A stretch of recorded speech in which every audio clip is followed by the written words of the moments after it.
And so I'm offering this simple phrase to kids from 1 to 92. Although it's been said many times, many ways, Merry Christmas to you. Lola, salamat po ha. Katuwa kayo Nag-alay kayo 50 pesos.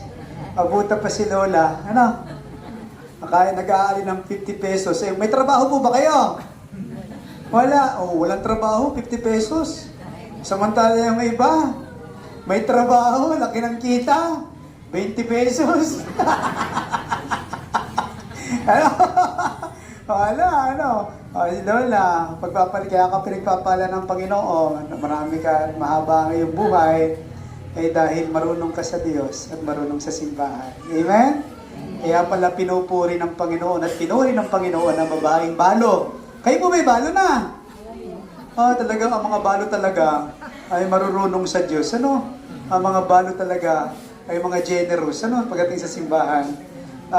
Hindi ko alam kung paano nangyayari yun. Sapagkat wala silang ibang inaasahan kundi ang Diyos. Amen? Kaya ang Diyos din naman ay marunong sa kanila. Hindi sila pinababayaan dahil marunong sila sa Diyos. Amen? Sana po maging mabuting halimbawa sa bawat isa sa ating mga Kristiyano at Katoliko ang ginawang pagbabahagi ni Lola na kahit walang-wala na, walang hanap buhay, ay nakapagbabahagi pa. Ibig sabihin po pala, hindi sukatan yung sasabihin mo ay kay mahirap. Hindi sukatan yung sasabihin mo wala kang trabaho para hindi ka makapagbigay sa simbahan at sa Panginoon. Amen? Hindi pala sukatan yun. Sabi po kasi nung iba, mahirap lamang po kami, Father. Bakit? Si Lola ba mayaman? Pero nakapagbabahagi. Kaya tama ang sabi ng PCP ito.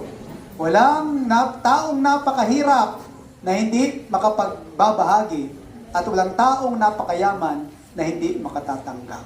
Kaya Lola, salamat po.